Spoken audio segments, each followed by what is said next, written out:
Pessoal, este aqui é o 9º vídeo. Quem está acompanhando o canal e viu que nós fizemos aqui é fruto de uma pesquisa muito profunda e detalhada para provar que o Espírito Santo é o poder que emana de Deus, de Jeová, né? O máximo que se consegue, como mostramos no vídeo anterior, é uma personificação. Personificação é muito fraco para dizer que é uma pessoa, porque você teria que aceitar que outras coisas também são pessoas, né? Que são personificadas na Bíblia. E automaticamente fica claro que não pode ser um Deus trino, né? Porque o Espírito Santo é o poder que emana de Deus. Então nós passamos a ter apenas duas pessoas, a pessoa de Jeová e a pessoa de Jesus Cristo. Então, quando você faz uma análise honesta e detalhada na Bíblia sobre o Espírito Santo, você derruba o conceito da Trindade. Então este é o 9º vídeo. O 10º a gente vai fechar a tampa do caixão, por assim dizer, acerca desse assunto. Tenho certeza que vocês vão gostar.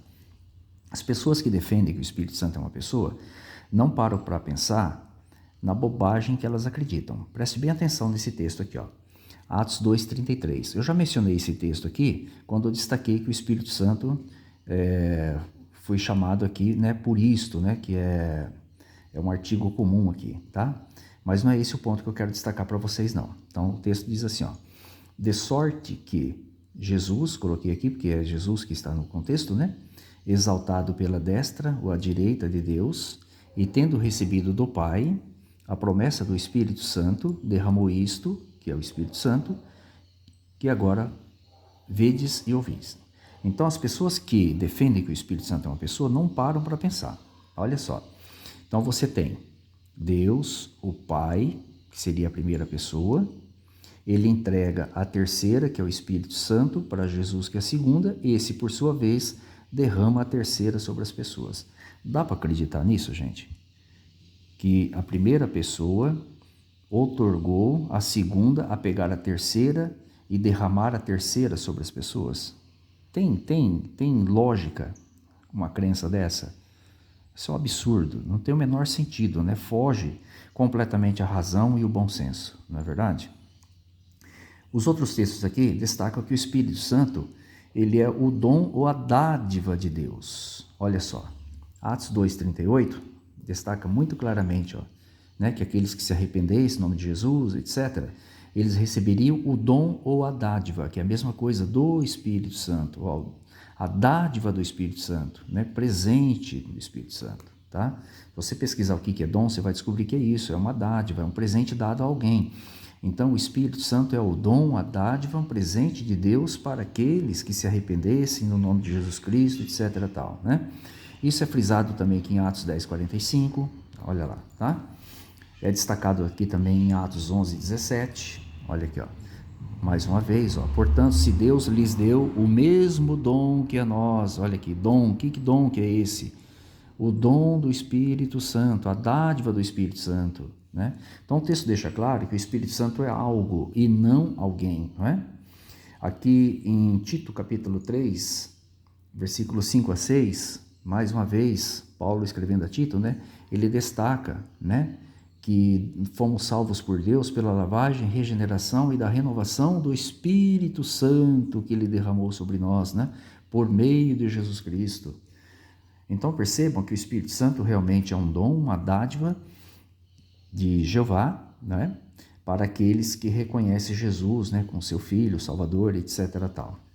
Essas duas passagens aqui embaixo seriam mais do que suficientes para provar, eu já citei elas em outros vídeos, que o Espírito Santo, ele não era conhecido como uma pessoa entre os discípulos de Jesus, nem ali no período apostólico, né, algumas décadas após a ascensão de Jesus ao céu.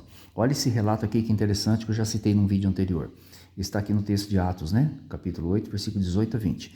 Veja como que o Espírito Santo era reconhecido pelos discípulos de Jesus, incluindo o apóstolo Pedro, tá? Diz assim, ó: e Simão, que era um discípulo recém-convertido, vendo que pela imposição da mão dos apóstolos era dado o Espírito Santo. O Espírito Santo era dado, então é uma dádiva. Lhes ofereceu dinheiro, dizendo: dai-me também esse poder. Olha, ele chamou o Espírito Santo de poder. Poder não é uma pessoa, poder é um dom, né? Olha aqui, para que aquele sobre quem eu puser as mãos, receba o Espírito Santo. Veja que o próprio Simão, que era um discípulo recém-convertido, chamou o Espírito Santo de poder.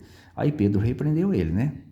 Olha, mas disse-lhe Pedro: o teu dinheiro seja contigo para a perdição, pois cuidaste de quê? O dom de Deus, o Espírito Santo, o poder, se alcança, cuidaste que se alcança com dinheiro, né? Repreendeu ele. Perceberam? Então fica claro que para os discípulos de Jesus Cristo, naquele período apostólico, não tinha nada a ver que o Espírito Santo fosse uma pessoa e muito menos ainda componente, né, da Trindade. Isso aconteceu só uns 400 anos mais tarde, né? A gente vai mostrar isso para vocês depois. Aqui nós temos um relato, um pouco mais tarde, diz assim, ó: e sucedeu que, enquanto Apolo estava em Corinto, Paulo, tendo passado por todas as regiões superiores, chegou a Éfeso e achando ali alguns discípulos, ou seja, pessoas já convertidas ao cristianismo, discípulos de Jesus Cristo. Disse-lhes: recebeste vós já o Espírito Santo? Quando crestes, quando se converteram, se tornaram cristãos, discípulos de Jesus, eles disseram: nós nem ainda ouvimos que haja Espírito Santo. Então perceba que a crença de que o Espírito Santo era uma pessoa e obviamente compondo a terceira pessoa da Trindade, formando o Deus único, alguma coisa assim, uma espécie de fusão, não era conhecido pelos cristãos. Olha lá, eles nem sequer tinham ouvido falar sobre o Espírito Santo e já eram cristãos convertidos.